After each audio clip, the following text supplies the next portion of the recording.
একদিন টুনি বনের মধ্যে হাঁটছিল। হঠাৎ সে একটি অদ্ভুত ঝলমলে কাঠি দেখতে পায়। কাঠিটির গায়ে নানা ধরনের রঙিন রেখা, যা একেবারে জাদুর মতো। ওহ, এটি তো একেবারে জাদুর কাশি। তবে কিভাবে কাজ করবে? টুনি কাঠিটি হাতে নিতেই কাঠিটি হালকা ঝলক দিয়ে ওঠে এবং আশেপাশের পরিবেশে একটি অদ্ভুত আলো ছড়িয়ে পড়ে। এক মুহূর্তে এক বিশাল পরিভূমির দরজা খুলে যায়। এটা কোথায়? আমি কি পরীর দেশে চলে এসেছি? তখনই পামেলা পরী এক ঝলক করে এসে টুনির সামনে দাঁড়ায়। হে, তুমি কে? তুমি কি আমাদের দেশে এসে পড়েছো? দেখো তো, সেই কাঠি তোমাকে এখানে নিয়ে এসেছে। এটা তো দারুণ। তুমি তো পরী। আমি তোমাদের নিয়ে অনেক গল্প শুনেছি। হাহা, এখানকার সবাই জানে টুনি আমাদের দেশের সবকিছুই অদ্ভুত এবং মজার। এখন চলো, তোমাকে আমি আমার রাজ্য দেখাই।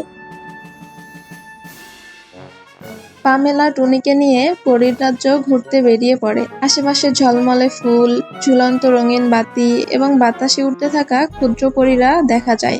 টুনি একেবারে অবাক হয়ে যায়। ওহ, এত সুন্দর। তুমি কি জানো আমার কাছে একটা জাদুর কাঠি আছে?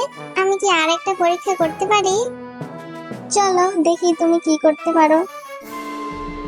টুনি কাঠিটি দোলাতে শুরু করে। হঠাৎ একটি বিশাল রঙিন সাপ ঘুরতে ঘুরতে মাটির উপরে উঠে আসে।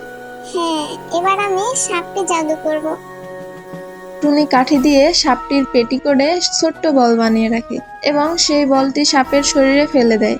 সাপটি অবাক হয়ে মজা করতে শুরু করে, ইঁদুরের মতো দৌড়াতে থাকে। ওহ, তুমি তো একেবারে মজার জাদু জানো। কিন্তু এখন দেখো, আমাদের রাজ্যের আরো অনেক কিছু আছে।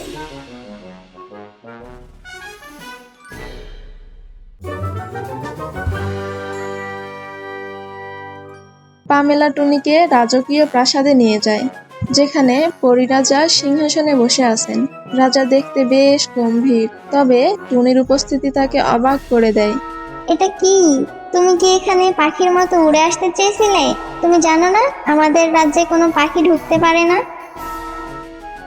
আমি তো আসলে একটি বিশেষ কাঠি দিয়ে এসেছি, আর সেই কাঠি আমাকে এখানে এনে ফেলেছে। আপনি কি আমাকে দেখাবেন আপনার রাজ্যের মজার কিছু? তাহলে তুমি একেবারে ভাগ্যবান। যদি তুমি আমাদের রাজ্য ভালোভাবে দেখো, তবে তুমি বুঝবে এই জায়গাটি কেন এত মজার। রাজা হঠাৎ করে একটা ছোট্ট রঙিন শীষ বাজায়। তাতে সিংহাসন থেকে এক বিশাল মজার ঝড় শুরু হয়ে যায়, যেখানে টুনি আর পামেলা একে অপরকে দেখে হাসাহাসি করতে থাকে। টুনি এবং পামেলা একে অপরকে নিয়ে রাজ্য ঘুরতে থাকে। হঠাৎ একটি বিশাল হালকা তীর আসে এবং রাজকীয় ঝর্ণা থেকে একটি বিশাল ভাসমান ফুল বেরিয়ে আসে। টুনি অবাক হয়ে দেখে। এই কি? এই ফুলটি তো কিছু যেন মনে করিয়ে দেয়। এই ফুলটা আমাদের রাজ্যের বিশেষ ফুল। যদি তুমি এটি ধরতে পারো, তাহলে তুমি পরীর দেশের সবচেয়ে আনন্দিত পরী হয়ে যাবে।